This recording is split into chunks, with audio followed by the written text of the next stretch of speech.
גוגל ערכה אתמול את אירוע ההכרזה השנתי שלה, בו היא הציגה שני מכשירים חדשים בסדרת הנקסוס, ה-6P וה-5X, ועוד מספר מכשירים מעניינים.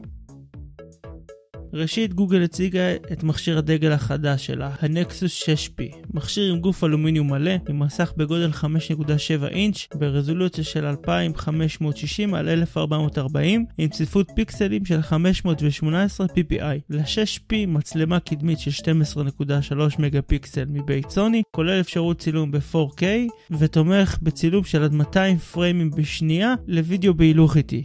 ל-6P מצלמה קדמית של 8 מגה פיקסל.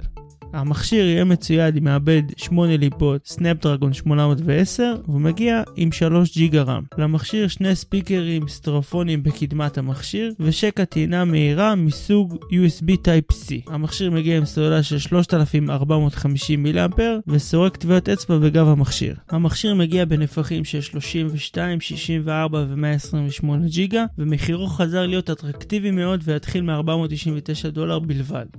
המכשיר השני שהציגה החברה נקרא נקסוס 5X והוא דגם מעודכן של נקסוס 5 הנפוץ כיום. למכשיר מסך של 5.2 אינץ' ברזולוציית Full HD, המצלמה האחורית זהה למצלמה של נקסוס 6P והיא של 12.3 מגה פיקסל של סוני, תומכת ב-4K אך בהילוך איטי רק עד 120 פריימים בשנייה. המצלמה הקדמית רק של 5 מגה פיקסל. למכשיר מעבד 6 ליבות 808 של סנאפדרגון ועם 2 ג'יגה רם. למכשיר סוללה קצת יותר קטנה של 2700 מיליאמפר. הנקסוס 5X מצויד גם הוא בחיישן טביעות אצבע בגב המכשיר ובשקע טעינה מהירה USB Type-C. גם מחירו של ה-5X יהיה מאוד אטרקטיבי ויתחיל $379 לדגם של 16 ג'יגה-בייט ו$429 למכשיר עם נפח של 32 ג'יגה-בייט.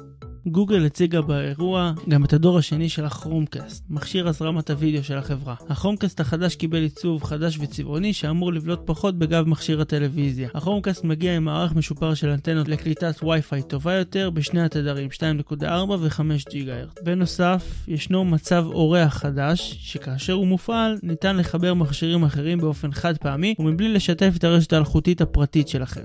גוגל הפתיעה והציגה גם את הכרומקאסט אודיו, מעין מקבילה לכרומקאסט של הטלוויזיה, מכשיר המתחבר לכל רמקול והופך את הרמקול לרמקול אלחוטי. כך ניתן לחבר במקביל עד 5 רמקולים ולשמוע בכולם יחד, וכן ניתן לשמוע באופן סטרופוני או לחבר כמה רמקולים בחדרים שונים בבית ולשמוע במספר חדרים שונים. אבל ההכרזה הבאמת מרתקת של האירוע הינו של טאבלט איכותי וחדש מבית גוגל שבפעם הראשונה יצרה את כל המכשיר מקצה לקצה. הטאבלט החדש נקרא פיקסל C. לפיקסל C יהיה מסך של 10.2 אינץ' ברזולוציה של 2560 על 1800 עם צפיפות פיקסלים של 308 ppi. זהו הטאבלט הראשון שמגיע עם מעבד גרפי של 4 ליבות מבית NVIDIA שנקרא טגרה X1. לטאבלט 3 ג'יגה רם. לפיקסל C ניתן להוסיף מקלדת נפרדת שמתמגנטת לטאבלט עצמו. בנוסף, לא צריך להטעין את המקלדת עצמה, היא תטען באופן אלחוטי ישירות מהטאבלט. מחירו של הטאבלט יהיה גם הוא אטרקטיבי, מתחיל מ$499 לגרסה 32 ג'יגה ו$100 יותר לגרסת 64 ג'יגה. המקלדת תימכר בנפרד ותעלה $149.